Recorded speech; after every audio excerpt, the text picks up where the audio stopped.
Tá? Em comparação às duas aulas passadas, eu uma aula um pouco mais velho, e a ideia é mostrar o instrumental para vocês. Se alguém já tiver instrumental aí, já pode pegando e olhando.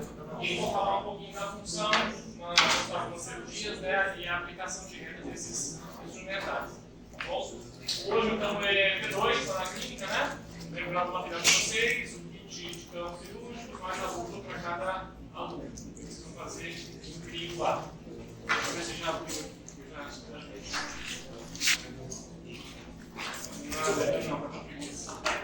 Bom, vamos lá. Então a ideia é falar para vocês, seguindo a sequência da cirurgia, desde a anestesia até lâmina de cirurgia, passador, descoladores, as alavancas, né, os fósseis. Depois de conversar um pouquinho sobre marcas de material, qualquer bom, qualquer ruim, tesouras, finalizando com a pavimentação cirúrgica. E essa aula ela é linkada com a aula prática que a P1 já fez e a P2 já está cirúrgica. Então a ideia realmente é montar a mesa cirúrgica, montar os instrumentais, né, entender a função deles. Claro que assim, no decorrer das próximas aulas, das aulas de técnica cirúrgica, a gente vai aprofundar mais na função. Por exemplo, hoje não é aula de extração, nós vamos falar da alavanca. Mas numa aula de extração a gente vai entender, passar para vocês os movimentos que a gente faz com os alavancas. Tá bom? Então a gente vai percorrendo e já adiantando para vocês um pouquinho da função desses instrumentais. Claro que a gente começa com a cirurgia dando anestesia no paciente, né? Só checar aqui se você precisa de começar dando anestesia. A partir da aula que vem já vai ser sobre técnicas anestésicas, a gente já vai entrar nisso. Tá? Mas já adiantando sobre a seringa Carcuri, que é a seringa que nós usamos como eleição nas nossas anestesias. Então, só para misturar ali com a anestesia alveolar superior média, de uma falanginha maior. Pode entender que tem apagado a frente, né? E assim,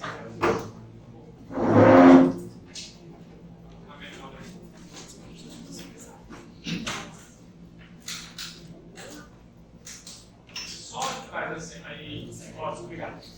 Então, vocês vão aprender as técnicas específicas, né, de cada dente, de cada curso, de dente, de cada região. Mas a ideia hoje é conversar um pouquinho sobre a nossa seringa, que é a seringa Carcuri. Tá, então, é um instrumental que ela é articulada. Alguém tem alguma Carcuri aí? Pessoal, tem dois materiais?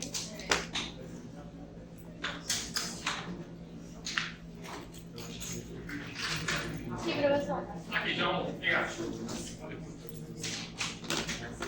Então, aqui, ó, a seringa Carcuri, ela tem essa parte aqui que fica palmada, ó, tá? Essa região, a parte palmada, temos essa orelha, né? Dizem que isso aqui é uma orelha, mas tudo bem, você levar os dois dedos. E aí, o que é diferente nessa seringa é que você tem que puxar ela e dobrar. Tá? E aqui vai entrar o nosso cuvete anestésico. Fica pouco aqui, a gente consegue ver ali o fluido sendo injetado, ou então o sangue voltando, caso seja uma injeção intravascular. Aí tem um nomezinho de cada região, a gente não fica muito preocupado com esses nomes, mas entender a função. Só um detalhe, que existe algumas seringas que ela tem um dispositivo para aspiração. Todo mundo já tomou vacina aqui, não já? Todo mundo já tomou injeção? Como é que o enfermeiro ou o técnico fez a injeção para vocês? Não dá assim, não. Segura assim, na verdade. Aspira, para ver se não fez uma injeção intravascular, e depois entra com a agulha. Na verdade, não sai injetando de cara, não. Então, fiz uma primeira agulha que é assim, aspira, se não pegou o vaso, injeta. Tá? Só que a nossa seringa não dá para aspirar, não tem como. Esse dispositivo foi feito tentando fazer isso. Tá? Uma argolinha aqui na ponta, aqui nessa porção aqui, ó, a nossa Carcuri não tem. Ela não tem essa lancetazinha aqui na frente. A ideia é para poder agarrar na borrachinha e tentar puxar ela, tá? Para fazer essa aspiração. E o dedo e a argola do dedo puxar também. Só que na prática isso não funciona tão bem assim. Eu já tive duas seringas dessas e não vi tanta vantagem. O que a gente faz como recurso nas anestesias é o quê? Quando você colocar ali a anestesia, começar a fazer a pressão aqui normal, para um pouquinho o dedo e automaticamente vai ter um refluxo. O que é isso? Se você pegou um vaso de maior calibre, ou seja, demora um pouco, vai voltar um pouquinho de sangue. Se olhar aqui para essa porçãozinha daqui, ó, no início, vai ter um filetezinho de sangue voltando. Mas você tem que pressionar um pouco e liberar a mão, tá? Para sentir se vai voltar um pouco. Isso é um refluxo, e a seringa permite ter isso. Porque a pressão do vaso para o dente vai ser maior, porque você liberou a mão aqui. Se pegar um vaso mais calibroso, vai ficar tudo vermelho. O dente vai voltar muito sangue. E nessa hora, reposiciona, tá? Se entrou um pouco de sangue, você continua ali, né? Mas se reposiciona, e aí coloca a anestesia, certificando que não pegou mais nenhum tipo de vaso. Enfim, esse dispositivo ele não é tão usado assim, tá? Mas fica aí mostrando para vocês. Tá. A gente abre então a carpule, coloca o anestésico dentro. Outra informação. O que colocar primeiro, a agulha ou o tubete anestésico? Não faz muita diferença na prática. O que eu posso adiantar é o seguinte: se você colocar o tubete anestésico aqui e volta mostrando aqui, e depois colocar a agulha, tranquilo, sempre tem algo, vamos dizer assim. Tá? Só que imagina numa cirurgia, se você usar 2, 3 tubetes. Aí não vai adiantar, você vai ter que como se tivesse colocado a agulha primeiro. Aí coloca o segundo tubete e o terceiro. Se isso acontecer, cuidado, imagine que já tem uma agulha aqui, está trocando o tubete. Cuidado que a ponta da agulha fica lá dentro. Às vezes essa parte metálica do tubete pode bater na ponta da agulha se não entrar no meio certinho e cortar. Aí você não tem que trocar a agulha. Entendeu? Então, na troca do tubete, cuidado para que essa borrachinha aqui fure bonitinho lá dentro na ponta da agulha. Então é só essa orientação. Agora, quem é primeiro e quem é segundo, por mim tanto faz. Empunhadores. Eu diria que as duas estão corretas. Tá? Vocês vão conseguir uma força maior de injeção como pega na base polegada aqui na mão. Se colocar só a ponta do dedo, a força vai ser menor um pouco. Agora, a gente também não precisa de muita força para injetar no paciente, senão vai doer. Vai ser uma injeção muito rápida, não é o ideal. Às vezes, quando vai para o palato, que é mais duro, expande menos, aí você precisa fazer uma pressão um pouquinho maior. Tá? Mas mesmo assim, cuidado para não forçar muito e não machucar o paciente. Tá, passando agora para as agulhas e tubetes, a gente encontra basicamente os tubetes de vidro. Ainda existe no mercado de plástico, não é o ideal, com de esterilização, na verdade, desinfecção, né? A gente não esteriliza. Mas tem outra coisa também: se você usar um tubete de plástico, na hora de injetar, a borrachinha vai agarrar, fica muito duro na hora de injetar. E o de vidro vai muito mais tranquilo.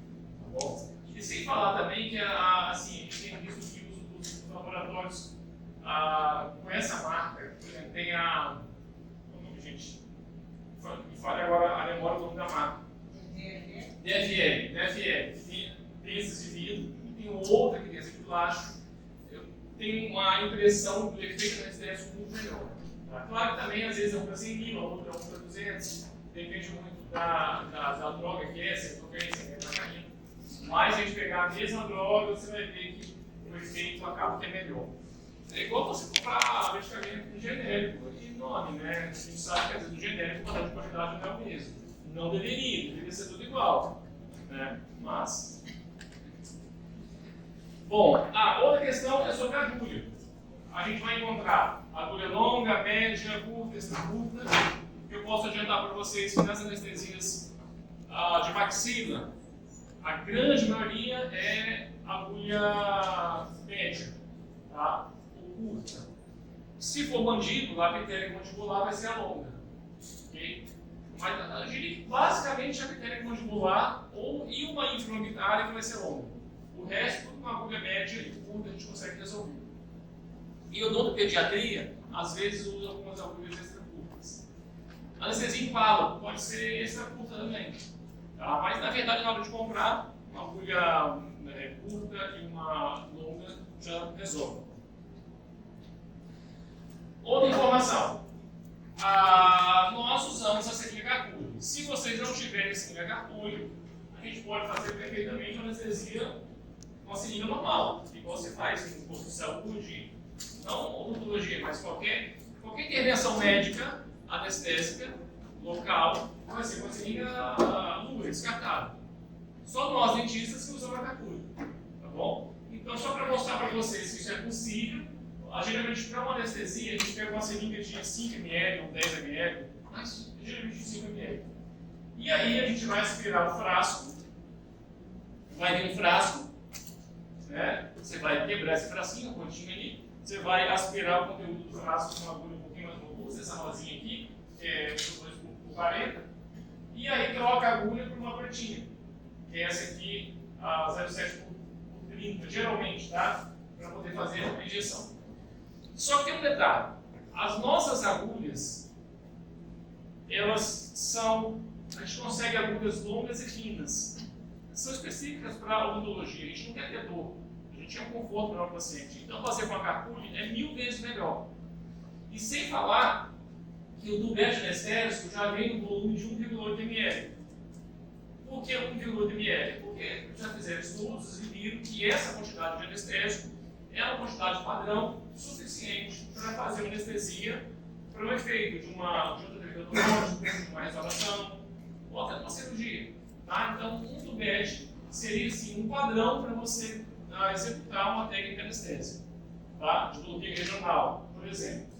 Agora, quando a gente pega uma ampola dessa aqui, você vai ter aqui, por exemplo, 10 ml, aqui, esse aqui tem 20 ml na ampola. E você não vai infiltrar 20 ml no paciente. Tá? Então você tem a dose tóxica aqui, isso eu vou mostrar na próxima aula. Então é muito mais fácil para a gente padronizar uma Garpulho, um vaccine de 1,8 ml, ficou muito mais fácil. E além disso também, as agulhas aqui, ó, o que a gente vai ver aqui? A agulha fina vão ser mais as curtinhas. É difícil você encontrar uma agulha longa e fina. Por exemplo, a fininha, essa aqui é de insulina, subcutânea. Você imagina fazer uma peteca mandibular com uma agulha grandona assim. Na verdade, quando eu faço cirurgia com anestesia geral, o paciente já está todo anestesiado. Só que além da anestesia geral, eu infiltro anestésico no paciente, com o objetivo de hemostasia e ajuda o anestesista também a controlar a dose dele. Por exemplo, se o anestesista não aprofundar muito o paciente, numa anestesia geral, ficar assim,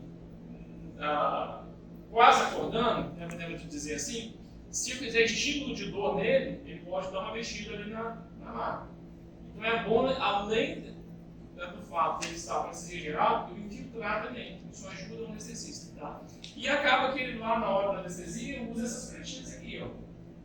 Tá? Então é um incômodo maior do paciente, só que ele já está entubado mesmo, então não vai fazer muita diferença. Tá? Só que você sempre ali no paciente com uma agulha mais grossa, o paciente vai caber na hora que você tem mão pesada. Então vamos usar o nosso padrão. Tá, vamos caminhar com a cirurgia então. Eu fiz a cirurgia, agora eu vou afastar os tecidos. Então, existe uma série de afastadores que são utilizados aí. Pessoal, se tiver qualquer dúvida, vocês podem falar e vocês vão perguntando, tá? Uma série de afastadores. Imagina que eu estou na sequência da mesa cirúrgica, tá? Igual a Ferrão já viu lá na aula passada. O próximo instrumental vai ser o afastador. Existem vários afastadores. Eu estou comparando aqui os mais utilizados nas cirurgias dentárias, odontológicas e consultório. O Minnesota, de cá, da esquerda de vocês, ele é o melhor para a cirurgia bucal, a nível de consultório. Por quê? Eu consigo ao mesmo tempo afastar o lábio e ele está pegando dentro do retalho. Ele está encostando no osso. Já o Faraday, esse de cá, logo eu vou mostrar melhor o formato desse, ele não consegue pegar o retalho. Vocês estão vendo que é menos cirurgia. Ele não pega o retalho, ele pega só o lábio. Ele pega um volume de tecido maior, mas coisinha delicada ele não consegue entrar. Então, em cirurgias bucais, uso o Minnesota, que é o que está na lista de vocês. Tá aí o Minnesota, ele é um ladinho assim. E esse aqui é o Faraday, que é o que eu mostrei lá. O Faraday, ele assim, para a cirurgia extrabucal, com acessos de face e tal, é perfeito, a gente usa muito. Na verdade, é o oposto do Minnesota. A A gente usa menos o Minnesota quando o acesso é interno. Usa mais esses aqui. Quando o acesso é intraoral, a gente usa mais o Minnesota. E é o que vocês compraram. Bom, além desses dois, existem mais afastadores. Esse aqui, por exemplo, é o Langebeck. Por exemplo, o paciente fica na maca deitado. A gente fica assim, ó, do lado do paciente, segurando aqui o cabo e a ponta indo lá longe, afastando o tecido. Então a gente consegue afastar mais a distância desse paciente. Não tem que estar pertinho ali na estrutura. Tem o Langebeck com a ponta ativa convencional, né, dobradinha aqui. Existe o reverso, contrária, e em forma de garra, de V. Algumas cirurgias requerem esses afastadores. Por exemplo, a otorinagem a gente usa muito. Uma fratura que tem que pegar a base de mandíbula, essa cupinha ajuda a posicionar a mandíbula. A cirurgia de côndilo, fratura de côndilo mandibular, o Langebeck é fundamental. Então depende da cirurgia. Esses aqui, ó, são os afastadores semília. Ele tem um garfinho na ponta e aqui a ponta vem para fora dele, vertical. Também é muito importante para acesso de pele. Quando você acessa a pele e já começar a afastar o tecido subcutâneo, quando pega uma gordurinha, a gente faz assim, ó, puxa, e já sai bem funcionando assim, com o próprio afastador. Você já abre os tecidos. Isso aqui a gente usa cirurgia buco, cirurgia geral, enfim, qualquer especialidade cirúrgica usa esse afastador. Então ele é um afastador geral. Mais um. Brunins. Afastador de língua de Brunins. Esse aqui eu acho que está na lista de vocês. Tá? O objetivo já disse aqui, ó, afastar a língua. Esses furinhos aqui vai fazer uma retenção para você colocar posicionando e afastando a língua. Tá? Por exemplo, você vai usar uma broca lá no volta do dente e se a língua o paciente nunca vai querer. Se você mandar o paciente parar de mexer a língua, é que vai mexer mesmo. Então isso aqui vai proteger, vai afastar a língua enquanto você vai fazer o trabalho ali, fazer a anatomia, ou seja, até para fazer um preparo de dente, tirar uma cárie, às vezes você pode pegar o material de cirurgia e usar. Tá? Não há problema nenhum nisso. Em algumas, assim, a gente já usou também, por exemplo, uma colher mesmo, comer. A gente pode usar uma colher, não vai usar numa cirurgia com anestesia local. Tá? Se você enfiar uma colher na boca do paciente, ele vai assustar. Tá? Só que existe um afastador chamado de. Como é que é o afastador, gente? Ele é grandão que a gente usa para afastar a língua. Só que assim, eu já operei várias vezes pelo SUS usando uma colher mesmo. Pega a colher, coloca para afastar a língua assim, e funciona muito bem. Tá? Só que não é um material muito refinado. Tá? Então a gente tem uns controles específicos, e um desse aí é o Brunins. Puxando um pouquinho agora para o lado da implantodontia, tem o afastador de Brånemark. Alguém sabe quem foi o Brånemark? Já ouviu falar desse nome? Foi o precursor da implantodontia moderna, com o termo de integração, os implantes começaram a ficar totalmente integrados no osso. Então o Brånemark era um ortopedista, fez as pesquisas lá em cachorros, depois começou a usar com 5 implantes em mandíbula. Aí usava esse tipo de afastador para poder já, tipo aquele afastador Spondex, que o pessoal da Orco usa muito, o clareamento usa muito, aquele de plástico que abre assim. Tem a mesma finalidade, né? Você já coloca, ele é metálico, vai esterilizar, coloca e já afasta bem um lado. E aí você consegue acessar bem ali a região de mandíbula. Então, para implantodontia, ele é bem interessante. De todos que eu falei até agora, qual é o melhor afastador para vocês? Isso, Minnesota. Depois do Minnesota, qual seria o segundo de maior aplicação para vocês? Para a clínica odontológica, cirurgia ou odontológica? Qual? Brunins, esse aqui. Tá? Então são esses dois. Tá bom? O Minnesota, o número 1, e aí o Brunins ele vai ajudar bastante. Posso ter um outro? Talvez o Farabeif, aquele segundo que eu mostrei na foto lá, ele também teria uma certa função aí, mas muito pouco. É esse aqui. Dúvidas por enquanto? Não me venha afastar com o espelhinho na hora da cirurgia, esquece isso. Tá? Em cirurgia, pessoal, o espelho vai ter a função pelo nome que ele tem, espelho. Você colocar em algum lugar para fazer o reflexo e enxergar. Agora, usar como afastador, ele não vai ter a mesma eficiência do que o afastador de Minnesota. Tá bom? Vocês já deram anestesia lá na clínica? Vocês usaram o que para afastar? O espelho, né? Tá. Numa cirurgia, não usa o espelho. Vocês vão usar o Minnesota. Tá bom? Eu vou fazer uma restauração. O Minnesota está na caixa de cirurgia. Legal, usa o espelho. Você é dentista, usa o espelho. Tá? Mas numa cirurgia, vamos afastar bem afastado. Use o Minnesota. Tá. Por enquanto a gente nem começou a cirurgia, né? Temos anestesia, estamos afastando. Agora vamos cortar o paciente. Vamos fazer uma incisão de verdade. Vou pegar o cabo de bisturi, montar numa lâmina de bisturi, vou fazer a incisão. Essa incisão é usada, enfim, no corpo todo, na barriga, na perna, em qualquer lugar, e dentro da boca. Tá? Então vou mostrar para vocês como que a gente faz. O bisturi, na verdade, é a lâmina.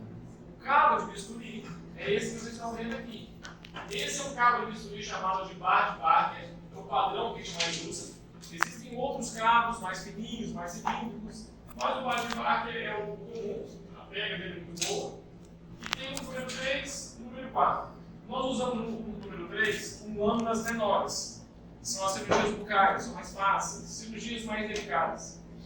E o 4 vai encaixar lâminas bem maiores. Então vamos ver aqui as lâminas.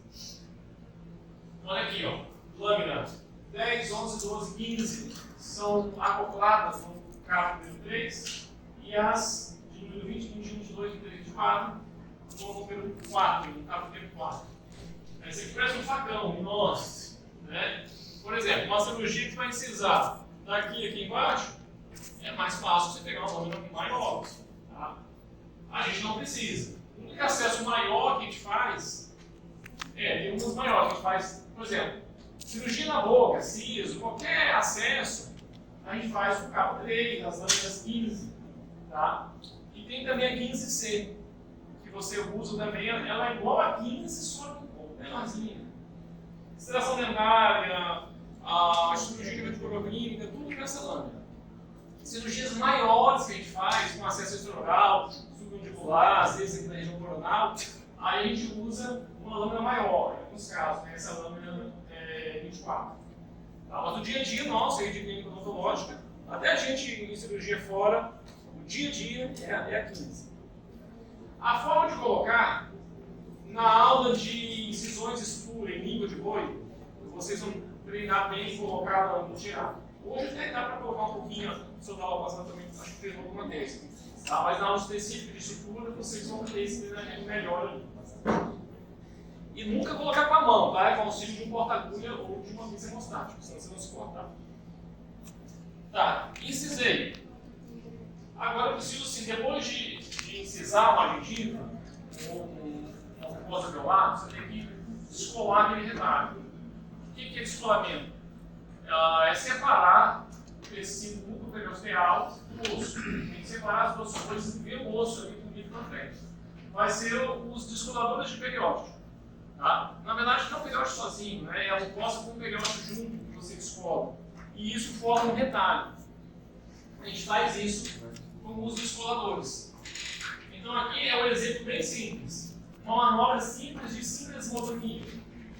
Quando você vai fazer uma extração dentária, vocês vão ter essa aula aqui na nossa frente, mas já adiantando, quando eu vou romper as fibras dentro do gengivais. As inserções ali de tecido, logo embaixo do suco gengival. Romper aquilo ali, para começar a luxar o dente. Você pode usar uma lâmina de bisturi para isso, você pode usar esses descoladores para isso. Então aqui mostrando um descolador, um molde, para fazer essa sincresimotomia. Esse é o molde. Descolador molde número 9. Ele vai ter a ponta ativa mais pontudinha ali nos lados e mais rombo, né? Mais robusto do lado oposto. Se eu tiver que escolher qual que é o instrumental que é a cara do cirurgião do maxilofacial, é o molde. Tá? Porque ele, assim, a gente afasta bem o retalho, Se precisar usar ele para reduzir uma fratura, a gente consegue usar.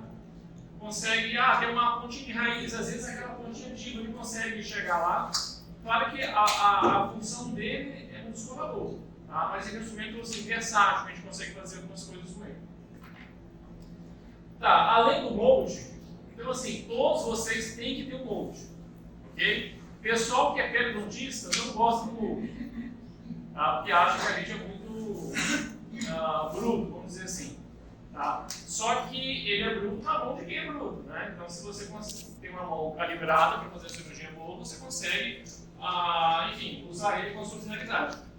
Isso significa que existem outros instrumentais que é bom ter no arsenal. Por exemplo, esse aqui também é descolador, é chamado descolador de free. Ele tem a pontinha também arredondada, só que é mais delicado. E realmente, para você fazer um descolamento, às vezes, mais delicado, ele vai ser muito bom para isso. O monte número 9, no entanto, ele tem a pontinha fina. Dá para fazer também as duas coisas. Tá? Uma obra mais delicada e outra mais robusta, podemos dizer assim. Então, tem o monte, tem esse free. Esse free poderia, para crianças, por exemplo? Eu acho o seguinte, em toda cirurgia que a gente faz, é bom ter mais de um descolador. Por exemplo, eu tenho vários moldes e um monte de fio diferentes, com tamanhos diferentes. Então, numa mesa de cirurgia, sempre tem os dois. Mas em criança é bom, realmente, você ter uma opção mais delicada, com certeza. Tem uns que são bem redondinhos, nas duas pontas. E o pessoal da periodontia gosta muito. Tá? Ele é bem interessante. E existe esse aqui ainda, ó. Eu coloquei ele no grupo dos descoladores, mas o nome dele é sindesmótomo. Esse instrumento, ele recebe o nome da função. Então ele é um sindesmótomo para fazer sindesmotomia. O que é sindesmotomia de novo? Eu mostrei aqui na frente, ó, para romper as cintas dentais. Só que, por exemplo, eu acho que eu nem tenho mais esse instrumental, porque para ter um instrumental só para fazer isso aqui, porque o sindesmótomo para descolar o retalho inteiro, ele é ruim. Ele só serve para romper essas fibras em volta. Então é um instrumento que pode ter pouca finalidade, pouca versatilidade. O pessoal da prótese gosta dele para pegar a resina acrílica, misturar pó líquido no potinho de vidro ali e dar uma misturada.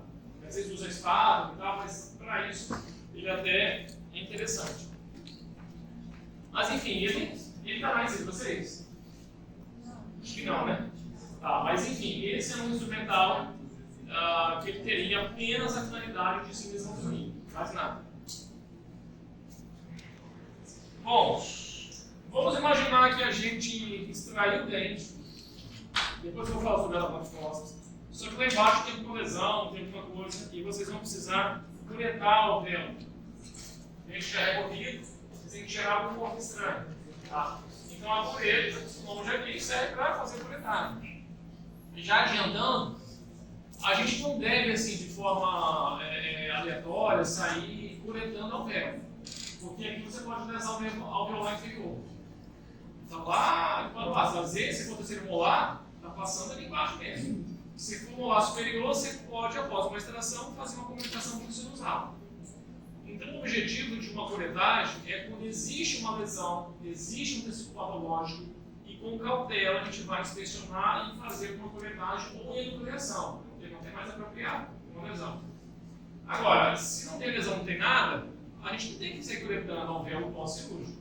A não ser que tenha alguma coisa, uma gengiva, um corpo estranho, aí você tenta tirar.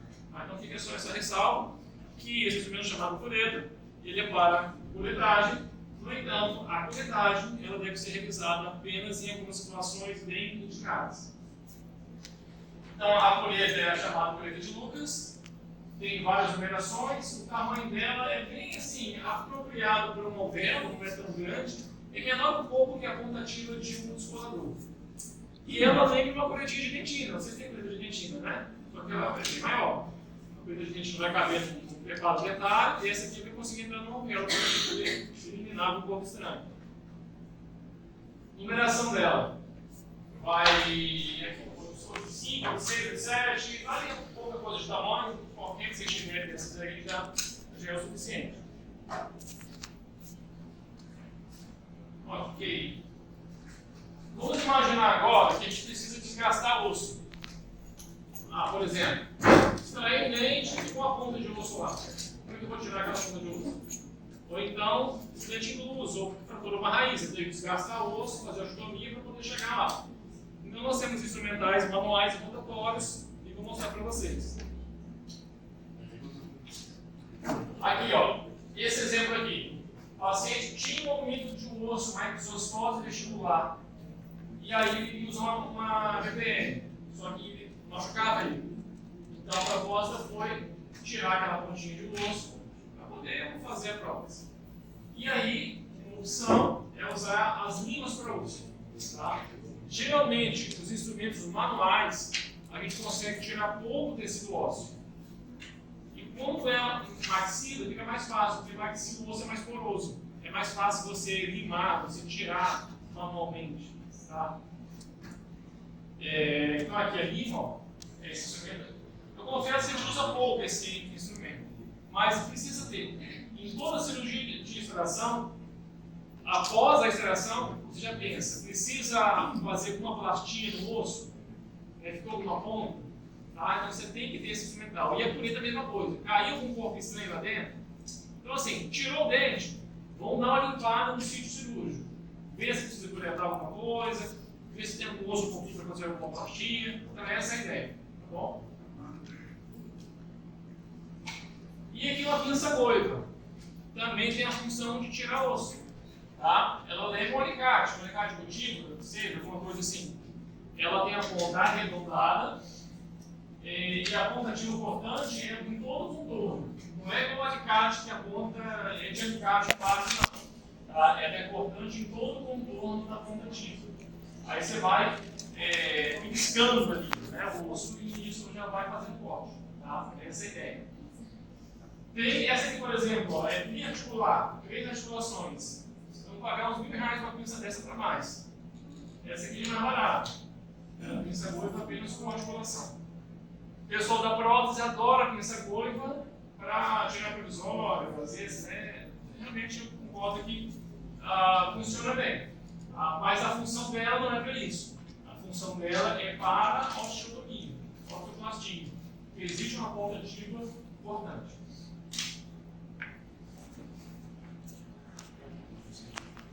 Pessoal, dúvidas até agora? Está tranquilo? Foi no rápido? Tá bom? Tá. Agora vamos imaginar assim, eu tenho que tirar mais osso, né? Mais pouquinho. Então, se eu acabei de mostrar, são mais assim, um refinamento de uma cirurgia. Você acabou, tirou o dente e tal, tem uma plainada, uma osteoplastia. E aí os manuais eles conseguem resolver.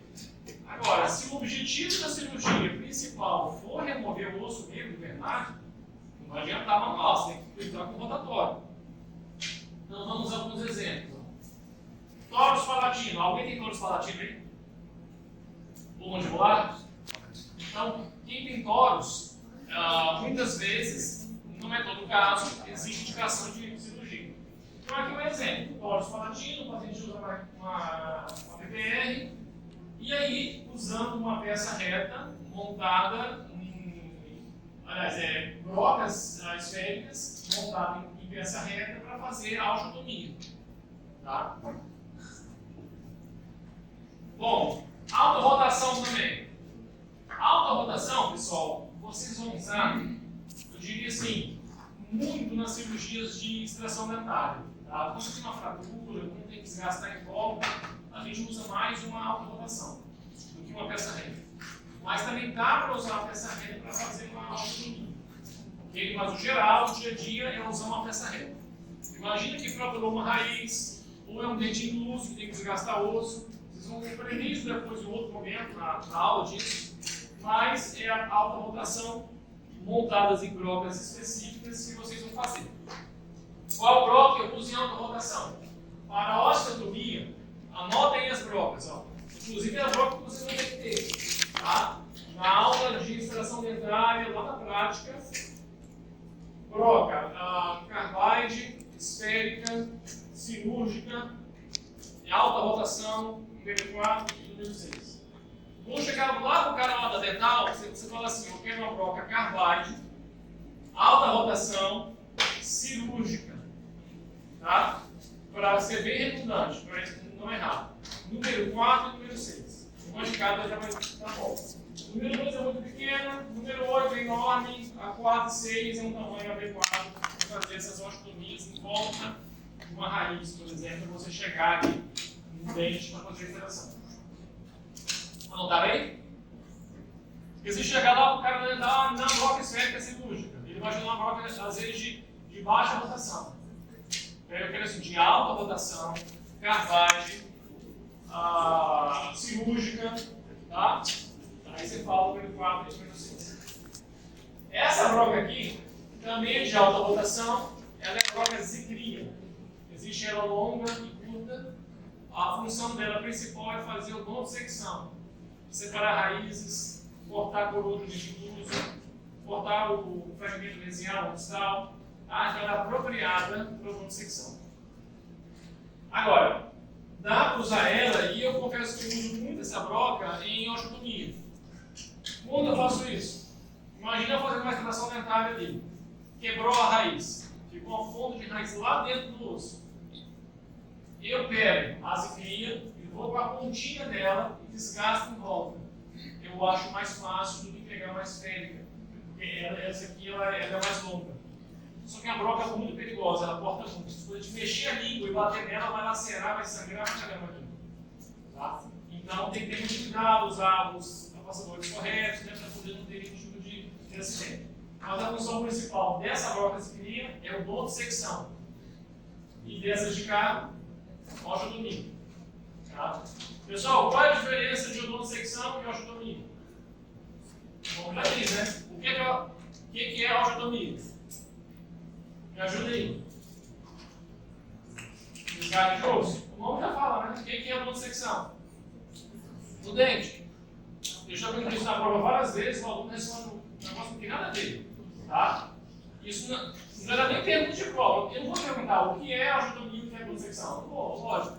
Mas na hora de explicar uma osteotomia, eles explicavam como se fosse uma dom de secção. Então é uma coisa básica isso aqui. Tá? Com esses termos você já tem que estar fera nisso. Bom, pessoal, então olha só. A alta rotação, como eu disse, é o usual para vocês usarem para osteotomia e o dom de secção no consultório. Se eu fizer uma cirurgia no hospital não tem aquele ar comprimido com a mangueirinha que acopla na alta rotação. Não tem isso lá.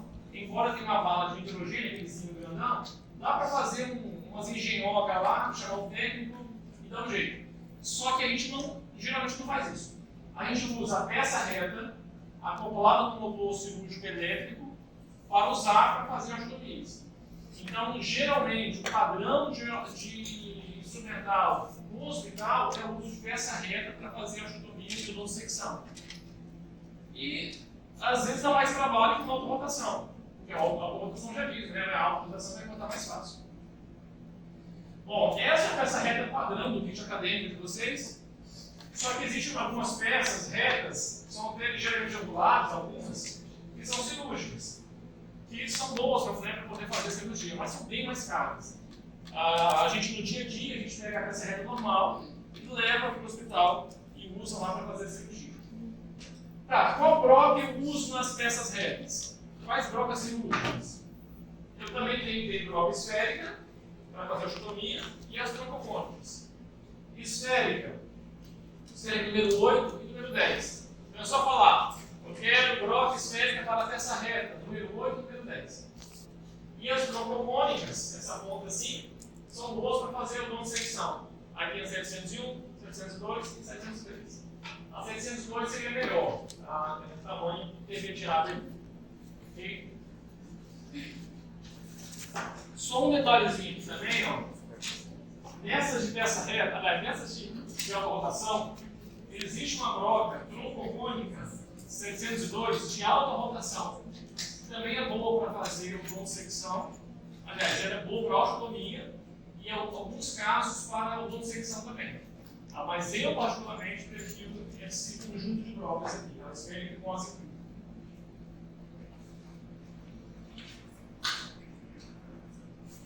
Ok. Caminhando um pouquinho agora, já é fugindo um pouco mais da área de vocês, aí, já só para exemplificar. Em alguns casos eu tenho que fazer corte maior. Tá? Então existem as microserras. Tem cirurgia ortognática, tem sequela de trauma, onde eu tenho que tirar uma estrutura maior óssea. É uma serrinha. Tá? Ela vai oscilar, ela vai vibrar ali, ela vai cortar, vai fazer um corte reto. Aí tem a oscilatória, reciprocante, sagital, tá? Tem vários formatos. Então a gente usa mais aí na área da bucomaxilofacial. Atualmente também tem a piezo, as pontas piezo, que tem o mesmo princípio do ultrassom, que na verdade é ultrassom, né? Aí fala piezo, que é mais chique falar. Mas enfim, igual o ultrassom que é remodelar, a ponta ultrassônica, que é piezo, usando esse termo, que é um motor mais potente, usa microserras tipo essas daí, que vão vibrar pelo piezo, pelo ultrassom, e vão fazer corte também. E tem maiores vantagens, que não corta tecido mole, não esquenta muito, então realmente é superior. Essa aqui corta com força, tá? Essa serra, ela é perigosa. A piezo é mais delicada, mas é um instrumental, é um material muito, muito bom. Indo mais para o dia a dia de futuro de vocês, os motores de implante, né? Os contra-ângulos de implante. Olhando para esse aqui, é igual ao contra-ângulo normal de vocês. Não é? O formato. A diferença é que ele aguenta a força. Tá? Por exemplo, um contra-ângulo para tirar uma carne. Se você apertar ele e pegar um tecido duro, ele não vai aguentar, ele vai parar. Esse aqui não. Se ele pegar um osso duro, ele vai continuar cortando. É igual um carro 4x4 e um carro convencional. Né? Então, esse aqui seria um carro 4x4. Se pegar uma área mais dura, ele consegue fazer a rotação dele tranquilo. Mesmo em baixa velocidade, ele consegue. Aqui chama isso de torque. Tá? Tem um torque que ele consegue fazer esse giro aí, mesmo em áreas mais densas. Aí tem as nomenclaturas, a redução 16:1, 20:1, é a forma que esse torque é aplicado nesse. Sai do motor e vai para essa peça. Esse contra-ângulo. E só um detalhe, a gente acopla desses contra-ângulos de implante, não é no comprimido, é no motor elétrico, no motor de implante. A gente vai ajustar ali no painel como deve ser usado, né? Quantas rotações, qual torque você vai colocar, como é que você vai inserir o implante. E geralmente no hospital também, eu levo esse motor aqui, eu levo o mesmo motor de implante. Aí eu posso acoplar uma peça reta normal de vocês, que usam aqui no ar-comprimido, você vai pegar essa peça reta e acoplar aqui. Tá? Se você pegar o contra-ângulo e acoplar aqui, o contra-ângulo normal de vocês, e acoplar desse motor e ajustar, vocês podem até fazer, por exemplo, uma odontologia hospitalar, gerar uma carga de paciente, alguma coisa, até dali. Tá? Mas ele não tem a potência cirúrgica. Ele tem que ser realmente esse contra-ângulo de implante. Tá? Ele vai ter a força maior ali para perfuração. Pessoal, tudo entendido? Sim. Sou eu que estou falando? Porta-agulha agora. Daqui a pouco eu falo de alavanca força, tá? Mas vamos imaginar que eu acabei a cirurgia. E aí eu vou suturar. Tá? Então, o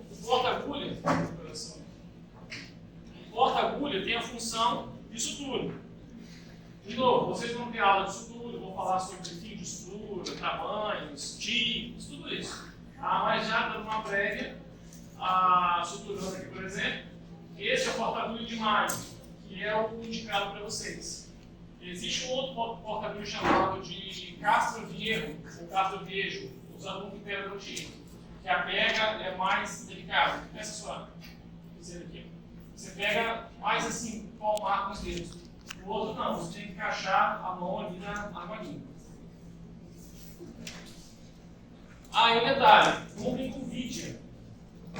A vidia é uma estruturazinha que tem na ponta que vai permitir você pegar quilos bem finos. Se eu pegar o meu cabelo aqui, a vidia pega. Se eu pegar uma porta-agulha sem vidia, não vai conseguir pegar no fio do cabelo, vai passar por ela. Tá? Então, o ideal é com vidia para acabar com essa um pouco mais caro. Eu coloquei essa foto aqui só para mostrar isso aqui não é um porta-agulha. É uma pinça hemostática que eu vou mostrar a seguir agora. A sutura não pode ser feita com pinça hemostática, tem que ser feita com corta-agulha. Eu só achei a corta-agulha e deixei aí para me lembrar, para chamar a atenção dos alunos. Tá? Embora seja parecido, a ponta ativa é totalmente diferente, vocês vão romper o fio, ok? Quando chegar na aula específica, eu vou falar tudo isso aqui, sobre fio, curvatura de agulha, traumática, traumática e assim por diante. Indo para a pinça, então, pinça hemostática. Por que serve uma pinça hemostática, pessoal? Olha o nome. Para fazer hemostasia. Então é um material, é um instrumental, que ele foi designado para pinçar um vaso sanguíneo. Pinça hemostática. Isso aí vai pinçar um vaso sanguíneo para hemostasia. Tá? Só que ainda bem, felizmente, que nas nossas cirurgias bucais, raramente você vai pegar uma artéria assim, jorrando sangue para poder pinçar. Só que em toda cirurgia, isso tem que estar na mesa. Tá? Às vezes eu opero um paciente, cirurgias maiores, eu já deixo umas 3, 4 pinças aqui presas aqui no campo. Porque se eu pegar um vaso, quando eu tiver um acesso maior, se eu pegar um vaso sanguíneo, eu já pinço do meu lado, que é ali que eu poder pinçar. Tá? Mas geralmente em cirurgias bucais, isso é bem tranquilo, mas tem que ter na mesa. E acaba que ela vai ter algumas outras funções. Por exemplo, pegar um pedaço de gengiva, cair um fragmento de uma coroa, de um peixe que você cortou, vai pegar uma pinça, pode fazer. Tá? Mas a função dela seria a hemostasia. E existem dois tipos. A pinça hemostática Kelly, é um pouquinho maior, você vai encontrar ela curva, direta, e vão encontrar também a pinça mosquito, que deve parecer um mosquito. Acho que é por isso que a gente dá esse nome para ela. Também tem reta e curva. Tá bom? Eu acho que para gente de consultório, né, acho que a mosquito ela vai ser mais interessante, ela é mais delicadinha, mas tem pelo menos uma reta e uma curva. Tá? O ideal é ter uma de cada. Se quiser, por exemplo, vou comprar uma mosquito curva e vou comprar uma Kelly reta, pode ser, você tem uma variação maior. Cansado já, gente? Não, né? Acabou não, ó. É muito material para cirurgia. Bom, existem várias pinças, tá? Uma delas é essa Bacaus. A Bacaus, ela tem a finalidade de prender campo. Hoje nós usamos mais os campos descartáveis, que vocês treinaram e vão treinar hoje. E aí acaba que o custo dela é menor e o campo cirúrgico do paciente é um campo fenestrado, que é esse aqui, ó, tem um buraco. Só que às vezes, pessoal, você encontra campo que não é fenestrado. É um campo que é retangular, eu coloco um campo aqui em cima do paciente, dois na lateral e um na cabeceira. Aí você com as pinças, você vai travando os campos, para ficar essa abertura bonitinha do rosto. Então é a pinça Bacaus que nós usamos para poder prender esses campos. Mas assim, a gente sempre procura usar o campo fenestrado. No caso nosso aqui, a gente sempre precisa prender a mangueira de respiração. Então é bom usar a Bacaus para fixar aqui ó, a mangueira no campo. Bom, é uma forma. Essa aqui é uma mangueira que foi esterilizada, então a gente passa a mangueira dentro da argola. Mas no caso de vocês, a mangueira é lá da equipe, né? Então tem a camisinha que vai colocar na mangueira e prende a camisinha no plano do campo, aqui na barriga do paciente, para não cair. A função é não deixar ela cair. Então tá aí a pinça Bacaus. Então cuidado para não se furar, tá? Que ela é bem pontuda aqui. Ó. Se bobear, você até fura a barriga do paciente. Tá sério? Tem que ter cuidado. Bom, tem várias pinças. Você já conhece a pinça clínica, né? O espelho pinça sonda, né? A pincinha ali do jogo clínico. Só que a gente usa em cirurgia pinças para manipular. Na hora da sutura, você tem que estar com a mão direita no porta-agulha e a esquerda numa pinça, segurando o tecido. E aí temos alguns tipos de pinça, ó. Addison. Na verdade, a ponta ativa dela sempre vai ter alguma rugosidade para segurar o tecido. Então a Addison vai ser irrigada na ponta. Essa que tem a Addison Brau, que ela é um pouquinho diferente do formatinho dessa parte rugosa, para poder entender. Essa aqui já é uma Addison com dente, tipo dente de rato. O nome Addison, porque ela tem esse formato aqui, ó. Ela só tem a diferença um pouquinho da ponta. Essa aqui, por exemplo, é uma pinça anatômica, dente de rato. Ela é mais robusta. E tem a Via Triste que eu coloquei para vocês na lista. A Via Triste é boa porque ela é fininha e é delicada ao mesmo tempo. Tá? É muito boa. Bom, essa aqui é a pinça Alice. E o formato dela é assim, ela é muito boa para pegar uma estrutura grande. Por exemplo, o dente do show. Imagina assim, ó, eu estou tirando o dente, com a mão esquerda afastando e a direita com a alavanca. O dente pulou do alvéolo. Eu consigo com a alavanca tirar o dente? Não. O que eu faço? Eu guardo a minha alavanca, posso pegar o fósseis ou posso pegar uma pinça como essa. Aí vou lá, pego o dente e tiro. Tá bom? Então, essa é a ideia. E outro detalhe. Existe uma pinça, é uma pinça para antisepsia. Você pega a pinça na gás e vai fazer a antisepsia da face do paciente. Eu não pedi na lista. Então você pode usar uma pinça Ares para fazer isso. Tá bom? E bonzinho para vocês não gastar muito. Não pode pegar uma pinça Ares, pode ter essa função. Mas uma pinça nem fazendo diferença. Então, vamos para aqui. Professor do céu, já tem. Tesouras. Vocês têm que cortar ponto, tem que cortar gengiva. Vamos conhecer as tesouras agora. Olha o que está acontecendo aqui, ó. Isso aqui é uma cirurgia de frenectomia. Após a retirada do freio, está sendo realizada uma difusão tecidual. A tesoura está entrando fechada. Aqui da tesoura, ó. Cadê a tesoura? Ela entra fechada debaixo do plano do corpo. Aí eu abro lá. Para que eu abri? Para separar a mucosa do plano mais profundo. Estou abrindo os tecidos. Com a finalidade de mobilidade, de eu conseguir fechar esse tecido.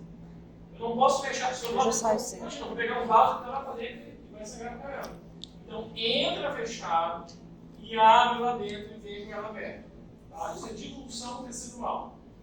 E aí o ideal é que não se use uma tesoura pontuda também para não desenhar o vaso. A ponta tem que ser arredondada. Essa tesoura é a chamada medicine ball. Essa aqui, ó. Medicine ball tem vários tamanhos. Tá? Tem reta, tem curva. É bom usar uma mais delicadinha, menor, para uma cirurgia bucal. Além da medicine ball, tem a Goodman Fox. Ela tem a vantagem de ter a ponta bem fina e precisa. Ela é muito boa para cortar gengiva. Às vezes o pessoal da pele faz umas plastias assim, com essa tesoura. É muito boa para periodontia. E a Iris, que eu pedi para vocês, é uma tesoura, vamos dizer que faz tudo. Tá? É boa para cortar um ponto, pode cortar um freio com ela, ok? Mas pode fazer uma difusão tecidual? Pode, mas diríamos que o ideal é usar uma medicinal e uma Goodman Fox. Agora, na ausência dessas duas, a Iris vai fazer as duas funções. Tá bom? Por exemplo, eu preciso cortar ponto do paciente no pós-operatório. Não usa a Goodman Fox, você pode cegar a ponta dela. Ela é muito fina, muito precisa. É melhor você fazer com a Iris. Okay? Então a gente tem que ter esses cuidados. Tá? Então a Iris é a tesoura básica aí, padrão. Pessoal, entendido aí? Tá tudo tranquilo? Agora vamos extrair os dentes de verdade. Ó. Eu dei uma pulada aqui na sequência, tá? Mas para deixar mesmo essa parte de alavanca aqui mais próximo do final. Não está acabando não, tem um pouquinho de alavanca.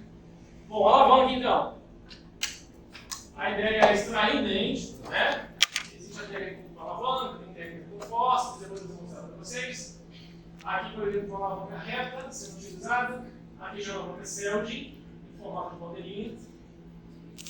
O que eu falo sempre para os alunos, pessoal? Em alavanca, é bom você ter um arsenal mais completo. Porque imagina aqui, ó. Eu estou tentando extrair esse terceiro molar aqui. Eu comecei tentando extrair com uma alavanca reta apical. Não consegui. Coloquei uma alavanca Pexo, um estava dando certo. Aí eu peguei a bandeirinha e fiz isso, isso aí é fácil. O que isso quer dizer? Que vocês precisam ter mais de uma alavanca. E pode que vocês consigam fazer a cirurgia, senão vocês vão ficar com um tipo de alavanca e não deixa no site. Vocês têm que ter mais de uma opção. Tá? Assim, não existe uma alavanca mágica que vai resolver. Claro que eu tenho as minhas preferências, tá? Que é a Texo. Mas você precisa ter mais de uma, porque às vezes a posição ali não deixa você resolver com aquela alavanca. Aí você vai ficar lá, você vai precisar ficar ali meia hora para continuar o dente não tem. E outra coisa sobre a alavanca. Eu indico a marca Quinelato, porque eu sei que é boa, eu sei que a contativa é boa, não vai cortar a contativa dela. Todos os outros materiais que eu mostrei até agora podem comprar de qualquer marca, tá bom? O mais barato, o grande geralmente, Milênio, mas tudo da Belgrano, tá? Só que na alavanca, pare e use a da Quinelato, é minha indicação. Não é frescura, isso vai contribuir diretamente com o aprendizado de vocês. Uma coisa assim, eu ganhei uma alavanca do tio meu, de um amigo que é dentista, tem aquelas alavancas com as pontas enormes ali. Um trombone de alavanca. Tá? Você não vai aprender igual o seu colega que tem uma alavanca toda aqui lá. Se tiver duas pessoas, vocês, porque é a minha habilidade, vocês duas. Tire esse dente aqui. Quem vai tirar mais fácil? Tem que usar as daqui lá. Eu aposto nisso. Tá? Se for dois alunos com a mesma habilidade, não é grau de treinamento. Tá bom? Agora, a Double Grand que é a Milênio, eles meio que é bem parecidinho com a da Quinelato. Tá? Mas pessoal, se for uma diferença de valor muito pequena, comprem a da Quinelato. Vai ter porque é só a alavanca que eu estou pedindo. O resto você pode comprar tudo mais fácil. Bom, quais são as alavancas então? Temos as alavancas apicais, que são essas aqui. Essa é uma apical reta e essa é uma apical, ela é reta, a base dela, né, só que ela é do lado da cor, direita e esquerda, então é 301, 2 e 3. Essas três aqui são alavancas retas, aliás, são alavancas apicais, essa apical reta e a apical curta. Outra que não está aqui é a alavanca apexo. A alavanca apexo, ela é tipo essa do meio aqui, retinha, mas ela tem uma curvinha. Ok? Excelente alavanca também. E o terceiro grupo de alavancas são a Celdin. Celdin reta, que ela tem essa parte plana aqui, e a direita e esquerda que tem a bandeirinha. Vamos lá então. Professor, qual alavanca eu tenho que ter? As principais, ó. A apical reta, essa do meio. Essas de cá eu tenho, mas eu quase não uso. Eu falo a questão pessoal minha. Se eu falar assim, quais 4 ou 5 alavancas que são as principais? Primeira alavanca é essa aqui, a apical reta. Segunda alavanca, que eu não botei aqui, a apexo reta. Tá? A apical reta e a apexo reta. Ela é tipo essa aqui, quase igual essa aqui, também tiver depois aí, mas ela faz uma curvinha. E essas 3 Celdin. Principalmente as curvas, tá bom? Então, vamos lá, você vai montar uma mesa de cirurgia. Não me coloque uma alavanca na mesa. Tem pelo menos essas umas 4 alavancas. Fósseis agora. Pessoal, fósseis, oposto da alavanca, vai ser um material mais robusto. Então, a gente não precisa ficar tão preocupado com algo tão refinado assim. Tá? Então, um fósforo da Belgrano, por exemplo, vai servir muito bem, muito mais barato. Tá? Então, aqui mostrando o fósforo 150. Só um detalhe: a alavanca você usa uma alavanca para qualquer dente. Tá? Com exceção de. Não é isso mesmo, pode ser qualquer dente. Deixar o fósforo, não. Um fósforo é para grupos de dentes. Se eu pegar lá no livro, vocês encontrarem 20 para mais tipos de fósforos. É muito fósforos. Não precisa comprar todos eles. Por exemplo, existe o fósforos que é o número 1, é só para incisivo superior. Eu prefiro falar para o aluno comprar o 150, que ele vai pegar, ele é o universal superior. Você vai pegar os premolares, a verdade, é dentes unirradiculares superiores. Você vai extrair premolar, canino e incisivos. Ok? Então, ó, 150 é para dentes unirradiculares superiores. Mesmo o primeiro molar, que pode ter uma raiz vestibular e palatina, mas o importante é que a pega não vai fazer diferença pela posição das raízes. Tá? Então, é um fósseis unirradicular superior. E o 151, aqui é o 150, o 151 é parecido com o canino, mas é onduladinho. Ele é o fósseis para premolares, caninos e incisivos inferiores. Dentes unirradiculares inferiores. E molar? Molar eu tenho 18, R e L. Right, left, né? Para direita e esquerda. Por que isso? Porque o lado direito, aqui na verdade tem um lado que tem a furca, isso aqui é o lado vestibular, e o lado palatino não tem furca. Então, o lado da furca vestibular vai ter uma saliênciazinha na pontativa do fósseis, do lado vestibular. O lado de encaixe palatino não tem essa saliência, tem uma raiz só. Entenderam isso? Entenderam, né? Só que eu tenho que ter um do lado direito e do lado esquerdo, para não ficar ao contrário. Senão eu vou acabar que eu vou usar a saliência para encaixar na palatina, não pode. Ok? É um do lado direito e um do lado esquerdo. E se for molar inferior? É o 17. Porque o 17 já tem essa colação assim, entre a base, a haste aqui e a pontativa, e ele tem a saliênciazinha dos dois lados, porque a furca é vestibular e igual. É uma raiz mesial do distal, e uma furca está dos dois lados, vestibular e igual. E a saliência vai entrar ali dos dois lados. Se for um restinho de raiz, um fóssil 69 ele é bem interessante. Tá? A pontativa dele é mais delicada, menor. Então eu transformei isso aqui em 1, 2, 3, 4, 5, 6 fósseis. Eu tenho 20 para mais de fósseis, então qual que a gente vai usar então? Me ajuda aí. Eu falei. 150, 151, 18R, 150 e 69. 6 fósseis. 17 também. Deu 6, entendeu? 150, 151, 18R, 18R, 17, entendeu? E pode ser para maior. Tá, recipientes.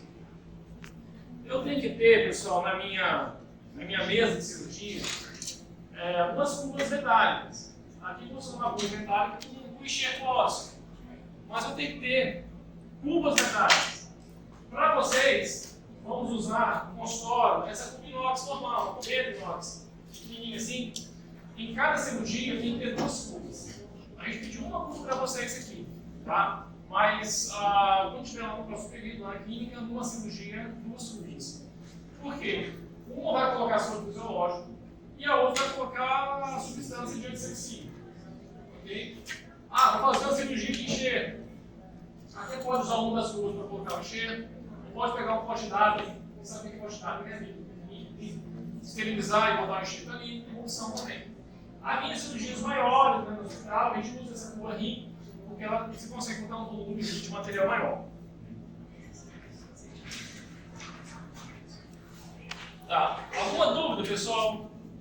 Não? Deixa eu só abrir aqui